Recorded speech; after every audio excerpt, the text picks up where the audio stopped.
नमस्कार, सौरभ द्विवेदी नाम है हमारा और आप देखना शुरू कर चुके हैं लल्लन टॉप शो। 8 महीने, 200 आधिकारिक मौतें और लगभग 70,000 लोग विस्थापित और भारत का एक अभिन्न राज्य अब भी अंधेरे के गर्त में। जी, हम पूर्वोत्तर के राज्य मणिपुर की बात कर रहे हैं, जहां 3 मई 2023 के दिन से शुरू हुई हिंसा अब तक नहीं रुकी। ये हिंसा तब भी चली जब हम पुराने साल के जाने का जश्न मना रहे थे और तब भी जब नए साल की आमद से हम उम्मीद से भर रहे थे। लाशें लगातार गिर रही हैं और इस बार बंदूक के निशाने पर एक नया समुदाय आया, वो जिसने इस अंधी हिंसा में सबकी सिर्फ मदद की थी। आज के लल्लन टॉप शो में हम मणिपुर हिंसा के नए सिरों को तलाशेंगे और बाकायदा समझेंगे आगे का रास्ता। लेकिन सबसे पहले दिन की सुर्खियां। पहली सुर्खी आज देश भर में चल रहे आंदोलन की। आज ट्रक और बस चलाने वाले कई ड्राइवरों ने देश में अपनी गाड़ियां खड़ी कर दी। सामान और यात्रियों को ढोने से भी मना कर दिया। कई इलाकों में चालकों ने गाड़ियां खड़ी करके चक्का जाम भी किया। ये दृश्य देखिए।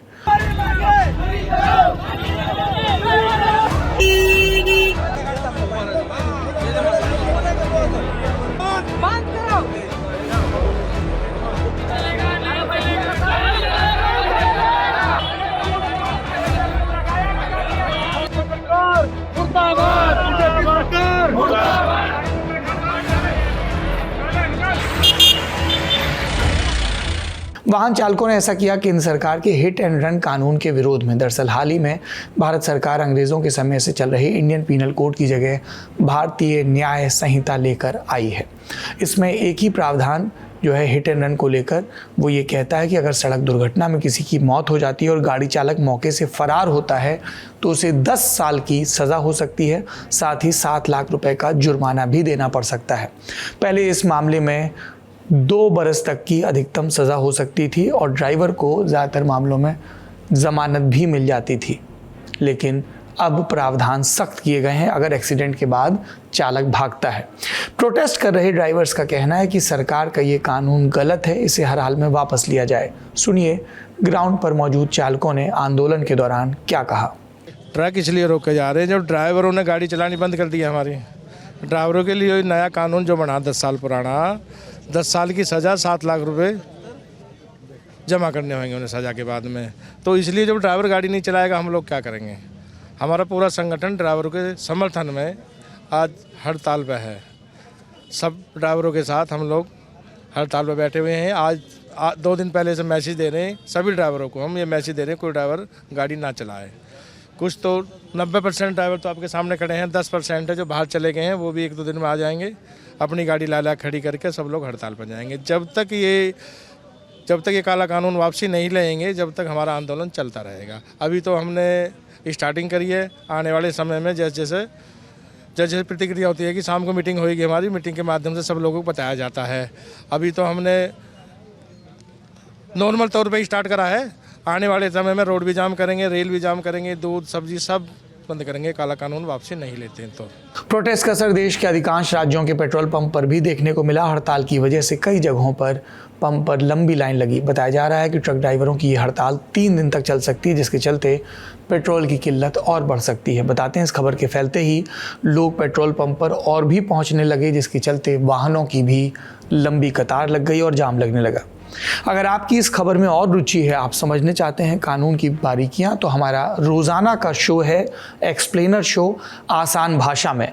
उसमें इस मुद्दे को विस्तार से समझाया गया है। आपको आज के लल्लन टॉप शो के डिस्क्रिप्शन में, यानी शो के नीचे जो टेक्स्ट लिखा रहता है, उसमें उस आसान भाषा में एपिसोड का लिंक मिल जाएगा। दूसरी सुर्खी में बात जातिगत जनगणना से जुड़ी है। बता दें साल 2023 में बिहार की नीतीश सरकार ने ये जनगणना करवाई थी, जिसे उन्होंने सर्वे का नाम दिया था। इसके खिलाफ एक एनजीओ एक सोच एक प्रयास की ने सुप्रीम कोर्ट में याचिका दायर की थी और इस पर रोक लगाने का आग्रह किया। 2 जनवरी 2024 को इस पर सुनवाई करते हुए सुप्रीम कोर्ट ने अंतरिम रोक लगाने से इनकार किया। हालांकि कोर्ट ने बिहार सरकार के सार्वजनिक डोमेन में डाले गए आंकड़ों के विभाजन की सीमा पर सवाल उठाया। जस्टिस संजीव खन्ना और जस्टिस दीपांकर दत्ता की बेंच ने टिप्पणी की कि सर्वे में जो डेटा आया उसका वर्गीकरण किया जाए, उपजातियां, जातियां सब विस्तार से बताई जाएं और फिर ये आम जनता को उपलब्ध कराया जाए। इस केस में अगली सुनवाई होगी 29 जनवरी को। इस पर और जानकारी दे रहे हैं रिपोर्टर। कोर्ट रूम के अंदर जब सुप्रीम कोर्ट में जब इस मामले की सुनवाई शुरू हुई तो उस समय बिहार सरकार की ओर से ये कहा गया कि ये जो याचिका है इसमें कोई दम नहीं है, क्योंकि तमाम चीजें सुप्रीम कोर्ट अपने आदेश में भी कह चुका है पहले कि जनगणना और इस तरह के सर्वेक्षण इससे कोई रोकता नहीं है। लेकिन केंद्र सरकार की ओर से सॉलिसिटर जनरल तुषार मेहता ने कहा कि जनगणना, ये जो सर्वेक्षण है ये जनगणना की तर्ज पर किया गया है और जनगणना कराने का काम केंद्र सरकार के अधिकार क्षेत्र में आता है, लिहाजा बिहार सरकार इसमें इस तरह के सर्वेक्षण नहीं कर सकती है। सुप्रीम कोर्ट ने इस मामले में यह कहा कि सर्वेक्षण के आंकड़े जिस तरह से जारी किए गए हैं उन आंकड़ों को लेकर कोर्ट ने आपत्ति जताई और कोर्ट का यह कहना था कि वो इस मामले में सुनवाई करेगा और सर्वेक्षण करा सकती है राज्य सरकार, लेकिन जिस तरह से आंकड़े जारी किए गए हैं, आंकड़े जारी करने को लेकर यह कहा है कि उसका ब्रेकअप होना चाहिए और उस तरह से वर्गीकरण करके आंकड़े जारी किए जाएं। इस पर वो जनवरी के आखिर में या कहें तो फरवरी की शुरुआत में सुनवाई कर सकती है। फिलहाल बिहार में जिस तरह से जातिगत जनगणना हुई और राज्य सरकार ने आरक्षण का आंकड़ा, आरक्षण की समय सीमा 50% से बढ़ाकर, चूंकि सुप्रीम कोर्ट कह चुका है कि 50% से ज्यादा आरक्षण नहीं दिया जा सकता, लेकिन बिहार में जातिगत आंकड़ों का हवाला देकर, सर्वेक्षण का हवाला देकर इसकी सीमा 70% कर दी गई है। अब कोर्ट इस पर सुनवाई करेगा। अगली सुर्खी भारत पाकिस्तान से जुड़ी है। दोनों ने एक दूसरे के परमाणु प्रतिष्ठानों की लिस्ट एक दूसरे को सौंपी है। इसके अलावा एक दूसरे को जेलों में बंद कैदियों और मछुआरों की सूची भी सौंपी गई है। साथ ही भारत ने पाकिस्तान से उन 184 भारतीय मछुआरों को जल्द छोड़ने के लिए कहा जिनकी सजा पूरी हो गई। इसके अलावा भारत ने 12 अन्य कैदियों को भी तत्काल काउंसलर एक्सेस यानी राजनयिक पहुंच देने की मांग की। इन्हें भारतीय नागरिक माना जाता है। भारत पाकिस्तान के बीच एटॉमिक हथियार की लिस्ट साझा करने का ये काम पहली बार नहीं हुआ। हर साल की पहली तारीख को दोनों देश एक दूसरे से अपने परमाणु प्रतिष्ठानों और सुविधाओं की जानकारी साझा करते हैं। 3 दशक से ये हो रहा है। इनके बीच यानी भारत और पाकिस्तान के बीच एक समझौता हुआ था 31 दिसंबर 1988 को। ये समझौता 27 जनवरी 1991 को लागू हुआ था। फिर पहली बार 1 जनवरी 1992 को दोनों देशों ने इस तरह की सूचियों का आदान प्रदान किया था। तब से ये क्रम जारी है। सुर्खियां समाप्त, अब बड़ी खबर की बारी। बड़ी खबर में बात मणिपुर की, जहां अब तक द्विपक्षीय हिंसा हो रही थी कुकी और मैतेई के बीच, लेकिन अब इसके त्रिकोणीय होने की आशंका है। हमने आपको पहले भी बताया कि 30 और 31 दिसंबर को मणिपुर के पहाड़ी इलाके मोरे में मणिपुर कमांडोज पर आरपीजी यानी रॉकेट से निकलने वाला ग्रेनेड फायर किया गया, फिर उन्हें गोलियों से घायल किया गया। फिर 1 जनवरी की शाम हिंसा नए सिरे से भड़की घाटी के इलाके में। इम्फाल से सटे थोबल जिले के लिलोंग में 4 मैतेई पंगाल गोलीबारी में मारे गए। मैतेई पंगाल यानी मणिपुर में रहने वाले मुस्लिम। आरोप लगा मैतेई समुदाय के चरमपंथियों पर। जिनकी मौत हुई उनके नाम मोहम्मद दौलत, मोहम्मद सिराजुद्दीन, मोहम्मद आज़ाद और मोहम्मद हुसैन। इसके बाद मणिपुर के घाटी के अधिकांश जिलों में कर्फ्यू लगा दिया गया। ये जिले कौन से हैं? Imphal east, Imphal west, Thoubal, Kakching, Bishnupur. घटना के कुछ ही देर बाद मणिपुर के मुख्यमंत्री एन बीरेन सिंह ने एक वीडियो बयान जारी किया। लोगों से, खासकर लिलोंग के लोगों से शांति बनाए रखने की अपील की। मणिपुर की मियाम मरोइना तंपाक लेबिरिबा इसिनौसिन अदुगा लिलोंग की प्रजा पुनमक्ता आइना खुनरोलगा अपील तौजरी मदुदी हुजिक थोइबा थौदोक यामना नुंगाइतबा मराल लेजिदबा मिसमसिंग खुद थारंबा मसिसि अखोइ तारायने लौदे अथोबा मतमदा खुदक्ता अखोइ हुजिक पुलिस मयामना कोइतान तानरगा मखोइ मराल लेबसिंग फारगा अथोबा मतमदा आइनगी ओइबा चराक पिननबा तौगनी अदुना यारिंगै प्रजा पुनमक्ना लैबाकी हुजिक थोइबा वाथोक लांथोकसि यंगिरगा। ये तो वो घटनाक्रम है जो खबरों में सामने आया। अब बैक स्टोरी समझिए, जिससे गुजर कर आप ताज़ा हिंसा के सारे एपिसोड समझ सकेंगे। हमने अभी आपको बताया कि मई 2023 यानी बीते 8 महीने से मणिपुर में हिंसा चल रही है और इसके केंद्र में है मणिपुर का भूगोल। राज्य की एक सीमा नागालैंड से लगती है, एक असम से, एक मिजोरम से और एक सीमा अंतर्राष्ट्रीय जो पड़ोसी देश म्यांमार से लगती है। मणिपुर को अगर आसमान से देखा जाए यानी एरियल व्यू, तो ये चारों तरफ से पहाड़ियों से घिरा है। बीच में है घाटी का मैदान। पहाड़ियाँ मणिपुर का लगभग 80% भूभाग बनाती हैं, घाटी 20%। पर ये जो 20% घाटी इलाका है, वहाँ बहुतायत में मैतेई रहते हैं यानी मणिपुर के मूल निवासी। और पहाड़ियों के इलाके में रहती हैं 2 जनजातियाँ। ये जनजातियाँ कौन सी हैं? कुकी और जो। जो सीमा नागालैंड से लगी हुई है उनके कुछ इलाकों में उनसे सटे नागा जनजातियां भी रहती हैं। मणिपुर के लैंड रेवेन्यू कानून को अब समझते हैं। जनजाति जो इलाके हैं, पहाड़ी इलाके, वो संरक्षित हैं, यानी वहां बाहरी व्यक्ति जमीन नहीं खरीद सकते। वही जनजातियां, वही आदिवासी इन पहाड़ी इलाकों में जमीन खरीद सकते हैं। जो मैतेई बहुल घाटी का इलाका है वहां पर बाहरी लोग जमीन नहीं खरीद सकते हैं, यानी जहां कुकी हैं वहां वो जमीन खरीदें और जहां मैतेई हैं वहां वो। इसलिए जब आप मणिपुर जाएंगे तो आपको पहाड़ियों वाले इलाके में जनजातियां ही मिलेंगी और घाटी के इलाके में मैतेई मिलेंगे। भारत के अन्य हिस्सों से आए भिन्न भिन्न धर्मों और जातियों के लोग भी आपको घाटी के इलाके में मिलेंगे। इसी हिस्से में मैतेई पंगाल यानी वहां के मणिपुर के मुस्लिम भी रहते हैं। आज से 350-400 साल पहले यानी साल 1600 से 1700 के बीच मुस्लिम समुदाय के ये लोग मणिपुर आए। कहां से आए? असम की कछार घाटी और असम से सटे बंगाल के उस हिस्से से जो देश के बंटवारे के बाद पूर्वी पाकिस्तान और फिर 1971 के युद्ध के बाद बांग्लादेश कहलाया। ये लोग जब मणिपुर आए तो राजमहल कांगले पाक पर हमला करने पर हार गए, बंदी बना लिए गए। मणिपुर के राजा खागेम्बा ने बंदी बनाए इन मुस्लिमों से आग्रह किया कि वो यहीं पर बस जाएं। वे यहीं रहने लगे। बाद में उन्होंने बर्मा से लड़ाई के समय राजा की मदद की, वही बर्मा जिसे अब म्यांमार कहा जाता है। राजा की जंग में जीत हुई और उसने खुश होकर अपनी मैतेई भाषा में मुसलमानों को पांगल कहकर पुकारा। पांगल का अर्थ है शक्ति। बाद में मणिपुर में रहने वाले इन सभी मुस्लिमों को मैतेई पांगल कहा जाने लगा और इनकी कई पीढ़ियां बांग्लादेश और असम से आकर मणिपुर में बसने लगी। कई लोग कहते हैं कि ये क्रम आज भी जारी है। आपने विवाद का ये जो तीसरा कोण है मैतेई पांगल, इनकी हिस्ट्री समझ ली। अब जो दो मूल विवाद के सिरे हैं मैतेई और कुकी, इनकी डेमोग्राफी समझते हैं। मैतेई समुदाय ये मणिपुर की जनसंख्या का लगभग 60% है। दूसरे धर्म संप्रदाय जोड़ दें जिसमें नागा भी आते हैं और हिंदू भी आते हैं, सब इन सबको जोड़ दें तो 10% के अल्ले पल्ले ये होते हैं। ये लोग कहाँ रहते हैं? मणिपुर की घाटी में, यानी कुल मणिपुर का जो 20% भूभाग है वो ये हो गए 60 और 10 70%, बचे 30%। ये कुकी लोग हैं जो मणिपुर के लगभग 80% भूभाग पर रहते हैं, जो पहाड़ी इलाका है। भूभाग के हिसाब से देखें तो कुकी लोगों की संख्या कम है पर एरिया बड़ा है। मैतेई लोगों की संख्या ज़्यादा है, पॉलिटिक्स में भी वो डोमिनेट करते हैं लेकिन उनके पास एरिया कम है और यही संघर्ष का केंद्रीय बिंदु है। मणिपुर के मैतेई समुदाय के लोगों को लंबे समय से लगता रहा कि वो ज़्यादा जनसंख्या होते हुए भी ज़मीन के मामले में पिछड़ रहे हैं और बाहरी लोग यानी देश के दूसरे इलाकों के लोग भी उनकी ज़मीन पर आकर घर बना रहे हैं, जिससे उनके अधिकार कम हो रहे हैं। लिहाजा लंबे समय से मैतेई समुदाय के लोग अनुसूचित जनजाति में शामिल होने की, शेड्यूल्ड ट्राइब में शामिल होने की मांग कर रहे थे। यदि मैतेई शेड्यूल्ड ट्राइब में शामिल हो जाते तो फिर वो उस बिना पर पहाड़ी इलाकों में घर और ज़मीन खरीद सकते थे और उनके लैंड एरिया का अतिक्रमण भी रुक जाता। इसी को ध्यान में रखते हुए मणिपुर के कुछ मैतेई बहुल सामाजिक संगठनों ने मणिपुर हाईकोर्ट में याचिका डाली कि उन्हें एसटी की रिजर्वेशन दी जाए और उसका दर्जा दिया जाए। 14 अप्रैल 2023 के दिन मणिपुर हाईकोर्ट के acting chief justice MV Muralidharan ने इस आशय का एक आदेश पारित किया कि राज्य सरकार मैतेई समुदाय के लोगों को अनुसूचित जनजाति में शामिल करने के लिए उचित सर्वे और कार्रवाई करे। यह ऐसा आदेश था जिसकी गृह मंत्री अमित शाह और सुप्रीम कोर्ट ने भी बाद में निंदा की। मणिपुर के मुख्यमंत्री N बीरेन सिंह खुद मैतेई समुदाय से आते हैं। हाईकोर्ट के इस निर्णय को उन्होंने और उनके मैतेई समुदाय ने अपनी जीत और कुकी समुदाय की हार की तरह देखा। इस आंदोलन की कई वजहें थी। इस फैसले से पहले बीरेन सिंह सरकार ने कुछ ऐसे काम शुरू किए थे जिसे कुकी समुदाय के लोग खुद पर हमले की तरह देख रहे थे और उसके बाद कोर्ट का आदेश आया तो वो और भड़क गए। क्या थे ऐसे बीरेन सिंह सरकार के आदेश? फरवरी 2023 के महीने में बीरेन सिंह सरकार ने चूड़ाचंदपुर, कांगपोकपी और तेंगनूपाल जिलों में बेदखली अभियान चलाया। जंगल में रहने वाले लोगों को ये कहकर निकाला जाने लगा कि ये म्यांमार से आए घुसपैठिए हैं।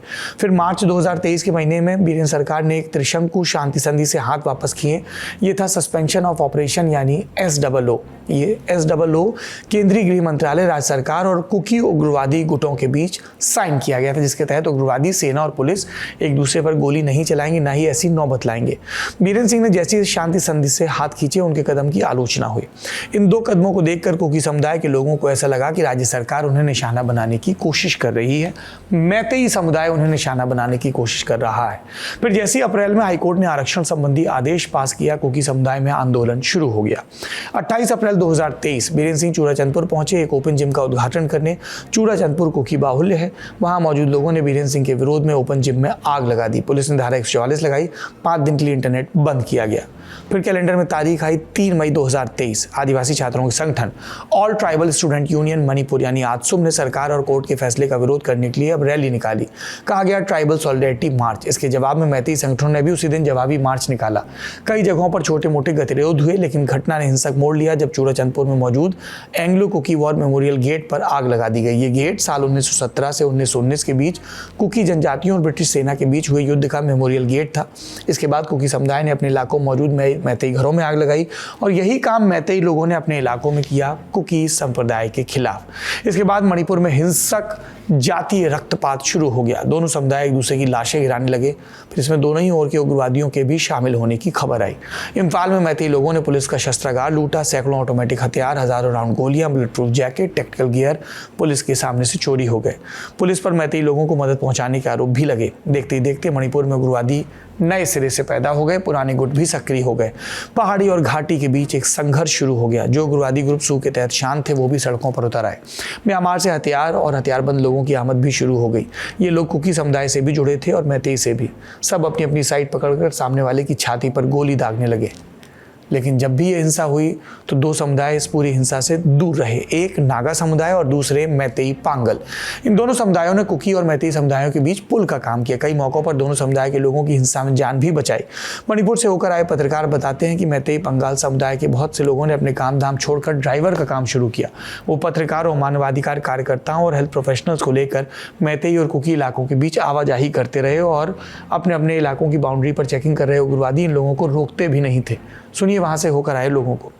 तो अगर आप मणिपुर जाएं तो मणिपुर में एरियाज़ का विभाजन हुआ है। कुकी और मैतेई ने अपने इलाकों में ट्रेंच लाइंस बना दी हैं और अपने अपने जो वॉलंटियर्स हैं, जो कई भाषा में उग्रवादी भी कहे जाते हैं, चरमपंथी भी हैं, तो वो उन सीमाओं को, उन ट्रेंच लाइंस को संभालते हैं। अब अगर आपको मैतेई सीमा से कुकी सीमा में या कुकी सीमा से मैतेई सीमा में आना है, दाखिल होना है और आपका कोई कांटेक्ट तो आप बात करेंगे तो आपसे यही बोलते हैं कि आप आइए ज़रूर, लेकिन अगर आपके साथ जो ड्राइवर है वो मैतेई पंगाल होना चाहिए, यानी वहाँ का स्थानीय मुस्लिम होना चाहिए। मैतेई पंगालों का ये नया पेशा जो है इस हिंसा के बाद सामने आया है। कई मैतेई पंगालों ने अपना काम धाम छोड़ के वो जाते हैं दीमापुर तक, असम तक और कई बार दूसरे इलाकों तक जाके सेकेंड हैंड गाड़ियाँ लेकर आते हैं। मणिपुर की ही जो सीमा है उसके भीतर वो लोगों को लाना ले जाना, सामान ढोना करते हैं, ताकि क्योंकि उन्हें कहीं जाने की रोक टोक नहीं है फ़िलहाल। और कई केसेस में वो दोनों ही समुदायों को बिना उनकी आइडेंटिटी को आइडेंटिफाई किए, बिना उनकी जातीय पहचान को अंडरलाइन किए, वो उनको एक जगह से दूसरी जगह ले जाते हैं, बचाते हैं। गैंगरेप के केसेस में, मर्डर के केसेस में, घायलों को जब घायल किया गया, लोगों को मारा पीटा गया, जब इस तरह की स्थितियाँ आई तब भी बिना आइडेंटिटी को अंडरलाइन किए मैतेई पंगालों ने वहाँ पे लोगों को बचाया है हर मौके पे। ऐसे में 1 जनवरी को जब 4 मैतेई पंगालों की लाश गिराई गई तो वाजिब सवाल आया कि ऐसा क्यों हुआ। इसकी झलक घटनाक्रम से मिलती है। 1 जनवरी की शाम मणिपुर पुलिस के अधीन आने वाली मणिपुर कमांडो की पोशाक में कुछ हथियारबंद लोग लिलोंग के मैतेई पांगल बहुल इलाके में 2-3 जिप्सी गाड़ियों से घुसे। स्थानीय लोगों के मुताबिक ये लोग मैतेई चरमपंथी समूह अरम्बई टेंगोल से जुड़े थे। ये समूह मई के महीने में हिंसा भड़कने के ठीक पहले डिसबैंड कर दिया गया था, पर सूत्रों के मुताबिक अब भी ये ग्रुप अपने पूरे वजूद में है और कत्लेआम में शामिल। पीटीआई में छपी खबरों के मुताबिक ये हथियारबंद लोग वहां मौजूद लोगों से पैसे वसूलने आए। मणिपुर में हालिया हिंसा के बीच उग्रवादियों द्वारा लेवी बटोरने, पैसा उगाने की कहानियां नए सिरे से आम हो गई हैं। इस घटना पर फिर बहस शुरू हुई। हथियारबंद लोग भागने लगे और भागने की कोशिश में उन्होंने फायर खोला। 4 लोगों की लाश गिरी। दर्जन भर मैतेई पंगाल घायल भी हुए, जिनका भी इम्फाल के अस्पताल में इलाज चल रहा है। गोलीबारी के बाद इन्होंने हथियारबंद उग्रवादियों की गाड़ियों में आग लगाई। मैतेई पंगालों ने उग्रवादी भागने में सफल रहे। आप ध्यान दें, बीरेन सिंह ने भी खासकर इस इलाके के लोगों से शांत रहने की अपील की थी। इलाके के जानकार बताते हैं कि बीरेन सिंह की इस अपील का सिरा इतिहास में दफन है। बीरेन सिंह लिलोंग के लोगों से नहीं बल्कि मैतेई पंगालों से शांति बरतने की अपील कर रहे थे, क्योंकि साल 1993 के मई महीने में इसी लिलोंग के इलाके में मैतेई लोगों ने पंगालों के घर पर हमला किया था और इस घटना में 100 से ज़्यादा लोग मारे गए थे। बीरेन सिंह चाहते हैं साल 1993 की तरह फिर से हिंसा शुरू ना हो। हालिया घटना और इसके दूरगामी प्रभाव और जांच, इसके बारे में जानने के लिए अपने स्थानीय जानकारों से बात की। वैली के डिस्ट्रिक्ट्स हैं, इम्फाल ईस्ट, वेस्ट, बिष्णुपुर, थोबाल, ये सब डिस्ट्रिक्ट्स, इन सब डिस्ट्रिक्ट्स में कर्फ्यू रिलैक्स कर दिया गया था। पिछले 8 महीने से यहाँ पे हिंसक वारदात देखने को मिल रहा था, लेकिन अभी थोड़ा कंट्रोल में आने के बाद ताकि लोगों की ज़िंदगी में सुधार आए और मार्केट्स खुल जाए, दुकान खुल जाए, लोग स्कूल, कॉलेज और अस्पताल आसानी से जा पाए, यही कारण है कि अभी देखिए इंटरनेट जो सर्विस पे बैन था वो भी उस पर भी खुली छूट दी गई है और उसके साथ साथ जो है कर्फ्यू रिलैक्स कर दिया गया था। लेकिन जो नया ये घटना जो इंसिडेंट हुआ है थौबाल ज़िले में 4 लोगों की मौत हो गई कल, उसको मद्देनज़र रखते हुए फिर से पूरे इम्फाल वैली में कर्फ्यू क्लैम्प डाउन हुआ है और फुल फ्लेजेड कर्फ्यू लगा दिया गया है। जो रिलैक्सेशन था उसको वापस ले लिया गया है और जो अफेक्टेड एरिया है जैसे थौबाल डिस्ट्रिक्ट, वहाँ पे एडिशनल फोर्सेस भेजा गया है उस जगह पे, ताकि किसी भी तरह की फ्रेश वारदात अनटूवर्ड इंसिडेंट वो ना हो। मणिपुर में हिंसा आज की तारीख में भी बदस्तूर जारी है। 30-31 दिसंबर 2023 के दिन मणिपुर के मोरे में जो हिंसा हुई थी, मणिपुर कमांडो की पोस्ट पर आरपीजी का हमला हुआ, ऑटोमेटिक फायरिंग हुई, 4 कमांडो घायल हुए। 1 जनवरी को इलाका शांत रहा, लेकिन 2 जनवरी की तारीख से फिर हिंसा भड़की। उग्रवादियों ने एक और सिक्योरिटी पोस्ट पर हमला किया। खबरों के मुताबिक मणिपुर कमांडो के 4 जवान और बॉर्डर सिक्योरिटी फोर्स यानी बीएसएफ के 3 जवान इसमें घायल हुए। सभी को मोरे से एयरलिफ्ट किया गया और इम्फाल के regional institute of medical science यानी RIMS में इनका इलाज चल रहा है। बीरेंद्र सिंह CM भी अस्पताल पहुंचे और हालचाल लिया, फिर बाहर आए, मीडिया से बात की और ये कहा। Even we have seen some of the videos leaked from the militant terrorist group. Yana sophisticated weapons in Karga to bune na adu bo where government where with central forces and SS forces we are countering them. And now search operation and a combined operation is widely going on. Reinforcement has been sent and we are having some doubt of involvement of foreign mercenary from the Myanmar side. And it is our commitment to the people of the state and the people of India. We will not succumb to this kind of threat and pressures. We will take necessary possible measures to counter such terrorist activities. आप ध्यान दें, ये पहली बार नहीं कि इस घटना में म्यांमार का नाम आ रहा है और म्यांमार का नाम लिए जाने की बहुत सारी वजहें हैं। इसे एस्टैब्लिश करने के लिए हमने अपने ग्राउंड विजिट और सूत्रों के आधार पर कुछ पॉइंट तैयार किए हैं। क्या है पॉइंट ये? म्यांमार में लंबे समय से पूर्वोत्तर में एक्टिव उग्रवादी ग्रुप पनाह लेते हैं। वहाँ उन्हें हथियार और ट्रेनिंग मिलती है। म्यांमार, लाओस और थाईलैंड आपस में मिलकर पूरी दुनिया में अफीम का सबसे बड़ा बिजनेस ट्रोइका बनाते हैं। इसको गोल्डन ट्राइंगल कहते हैं। मणिपुर के कुछ हिस्से में भी अफीम का बिजनेस होता है, जो म्यांमार इस धंधे पर कंट्रोल चाहता है। नशे पर कंट्रोल के लिए म्यांमार में बैठे ड्रग माफिया, पैसे और उग्रवादी मणिपुर में पुश कर रहे हैं। म्यांमार के रोल पर हमने एक्सपर्ट से और जानकारी ली। देखिए, इस बात से तो डिनाई नहीं किया जा सकता कि जो इस समय म्यांमार में हो रहा है वो उसका इम्पैक्ट भारत के बॉर्डर्स, सीमावर्ती क्षेत्रों में पड़ेगा। और म्यांमार में इस समय जिस तरह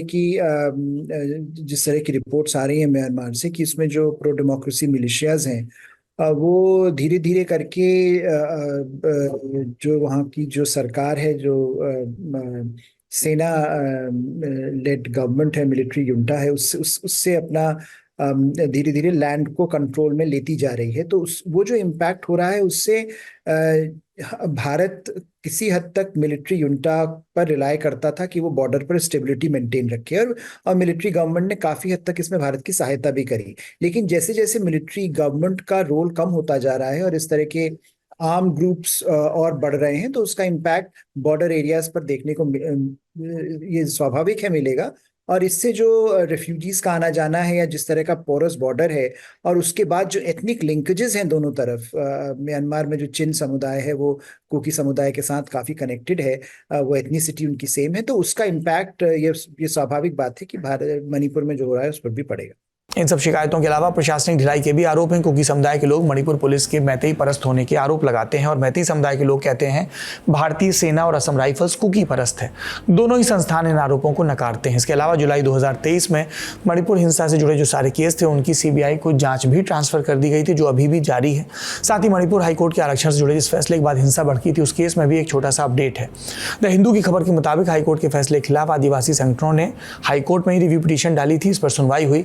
मणिपुर सरकार और केंद्र सरकार ने कोई रिप्लाई इस पर फाइल नहीं किया है और 21 दिसंबर को जस्टिस गोलमेई गैफुल शिलू की बेंच ने इस पर अपना फैसला सुरक्षित कर लिया है, जो अब मार्च 2024 के महीने में सुनाया जाएगा। उम्मीद है देश की अदालतों से एक ऐसा फैसला है जो देश के एक राज्य में जो बदस्तूर चल रहा है कुछ शांति कायम कर सके। और उम्मीद है केंद्र की नरेंद्र मोदी सरकार और भी ज़्यादा सक्रिय होकर इस अशांति को रोके।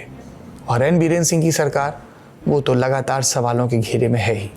ललन टॉप शो में आज के लिए इतना ही। अपना और अपनों को ख्याल रखिए। शुभ रात्रि।